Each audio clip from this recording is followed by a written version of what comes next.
Gracias, Cristian. Buenas tardes a todos y todas. Es un placer estar acá y comentar la exposición que me parece que ha subrayado puntos súper relevantes de esta agenda. Ustedes ya escucharon la directora de UNESCO esta mañana que habló desde una perspectiva amplia. En la mesa siguiente, mi colega Frédéric Vacheron, que está ahí, que entiende mucho más de estos temas que yo, va a hacer algo mucho más inteligente. Así que yo voy a hablar de cuestiones mucho más puntuales, de conexión de esta agenda de la industria del libro y del tema del libro en inserto en la área de tecnologías de la información y comunicación, que es el sector que yo coordino para América Latina de la UNESCO, con algunas agendas que me parecen las interrogantes del propio modelo de negocios, como ha subrayado Bernardo antes, ¿no? Entonces, la primera cosa es cómo enmarcamos eso en la agenda de una política pública sobre la temática, ¿no? Y quizás el primer tema acá, la primera interrogante es, ¿nuestros países de hecho tienen una política pública coherente, integrada sobre esta temática y cómo eso camina, ¿no? Porque vemos que, por ejemplo, muchos de los países de la región tienen una política de libro didáctico que va por un camino, después hay agendas de recursos educativos abiertos dentro del mismo país que va por otro camino, estas dos áreas no se dialogan entre ellas, entonces acá hay una pregunta que es ¿cuál es la política pública que se desea tener? O sea, en términos, por ejemplo, de bibliotecas, veo a Esther acá, los manifiestos IFLA UNESCO sobre bibliotecas y bibliotecas escolares están ahí. En líneas generales los principios siguen siendo muy buenos, pero con poca aplicabilidad en las políticas públicas de nuestros países en general, ¿no? O sea, hay una agenda que todavía, el manifiesto es de cuando, este el 94, ¿no? O sea, y está por ahí mucha cosa por hacer. ¿Perdón? O sea, en muchos países la cosa no está presente en la política pública. ¿Cuántos países tienen ley de bibliotecas escolares, etcétera, en la región? Pocos, ¿no?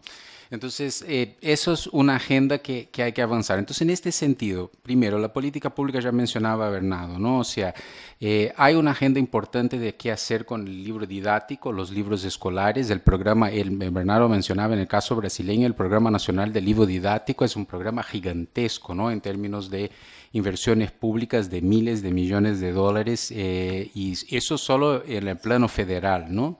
Si entramos en unidades del Estado y municipalidades, aún más. Después, lo que pasa en la educación superior, ¿no? Decía Bernardo también, que es otro tema interesante en los últimos años, algunas de las editoras también están comprando universidades privadas en toda la región, hay cada vez más creciente esta combinación del mercado de producción de libros y la ejecución de un gerenciamiento de las universidades privadas en toda América Latina y en otras partes del mundo. Y el caso del mundo de la tecnología digital y de los e-books, cómo eso funciona en el marco de las políticas públicas, ¿no? Entonces la pregunta es, ¿cuál es el modelo de negocios en eso? Y ahí, desde el punto de vista de la UNESCO, algunas cuestiones que quería subrayar, ¿no? El primero, como ustedes saben, la UNESCO es la institución que ha creado esta idea en 2002 de recursos educativos abiertos, ¿no? Y hay una declaración de París de 2012 exactamente sobre eso, recomendando a los Estados miembros de la organización que adopten cada vez más políticas de recursos educativos abiertos y eso tiene una serie de conexiones y algunas veces conflictos con esta propia agenda que estamos discutiendo acá. De las grandes editoras y etcétera, ¿no? Entonces acá es cómo van las políticas de recursos educativos abiertos en América Latina y eso tiene una conexión muy fuerte con la relación con las nuevas tecnologías. El mismo decía Bernardo de las empresas, las casas editoriales que se dedican a vender bases de datos de revistas científicas, etcétera, a las universidades. La UNESCO también tiene acordada por todos los 195 Estados miembros de la organización una política de Open Science, de ciencia abierta, que también tiene que ver con la disponibilización de estos recursos en bases abiertas y etcétera, ¿no? Entonces, de nuevo, acá hay una agenda importante de conexiones con eso que presentó Bernardo.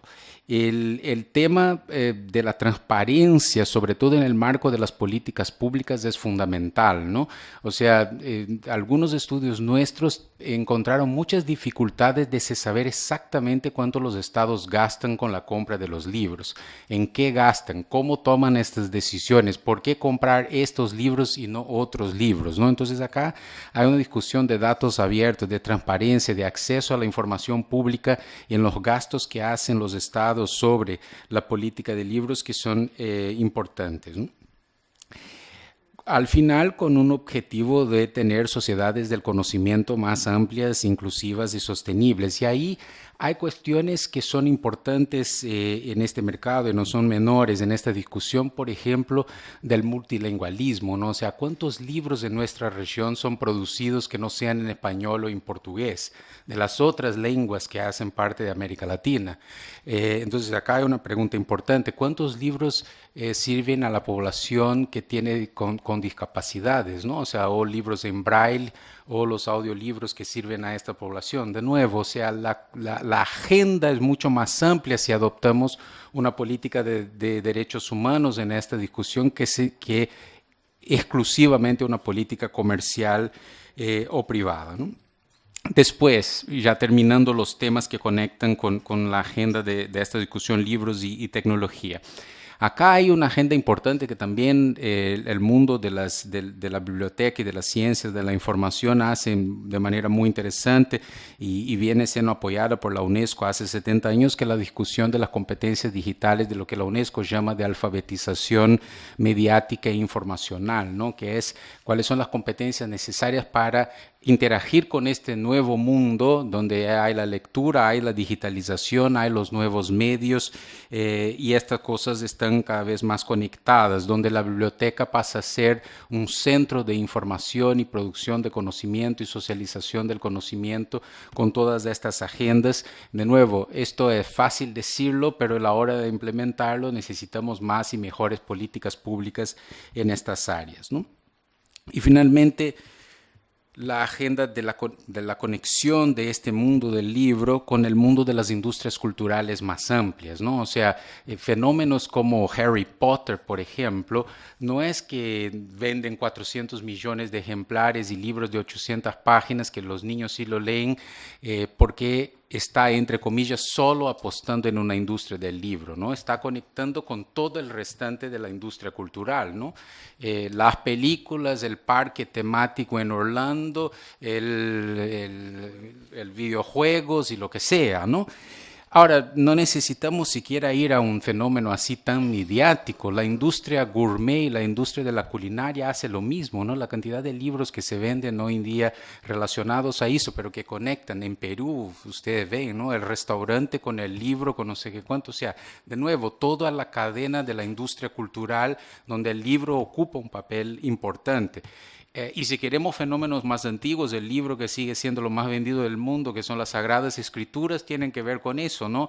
Que está totalmente disponible y gratis online, pero la gente sigue comprando el papel, ¿no? Además, porque conecta con la agenda religiosa, con la agenda de los estudios, etcétera. De nuevo, o sea, acá hay un conjunto de fenómenos que no podemos ignorar y el impulso que los cómics han tenido en los últimos años con todas estas películas de superhéroes, etcétera, es una cosa impresionante. O sea, los niños y adolescentes y jóvenes ven la película y compran los cómics seguidamente, ¿no? O sea, entonces, de nuevo, esta discusión para la UNESCO entre las industrias creativas, culturales, el libro como un fenómeno que tiene una serie de conexiones con el mundo de las TICs, con el mundo del cine, de los videojuegos, en fin, una serie de temas que estaban ahí en las diapositivas que presentó Renato antes. Entonces, para terminar, en términos de política pública, las cuestiones centrales son ¿para qué, no? O sea, ¿para qué queremos tener una política de la industria del libro? O sea, ¿cuáles son los objetivos que conectan con una discusión más amplia de desarrollo de las sociedades del conocimiento sostenibles e inclusivas? ¿Cuáles son las conexiones con el restante de las políticas públicas que están de conocimiento abierto, de industrias culturales, de la política de TICs en la educación? O sea, estas cosas no pueden ser miradas de una manera aislada, ¿no? Y finalmente, desde el punto de vista de políticas públicas, discutíamos eso con Sebastián más temprano, tenemos que saber medir estas cosas, ¿no? O sea, cuáles son los indicadores, no solo los cuantitativos, pero también los cualitativos. ¿Qué impactos esperamos tener hacia lo que sea, 2030 con la Agenda de Desarrollo Sostenible? ¿Qué queremos con eso y cómo vamos a medir estas cosas y tener indicadores concretos? Gracias.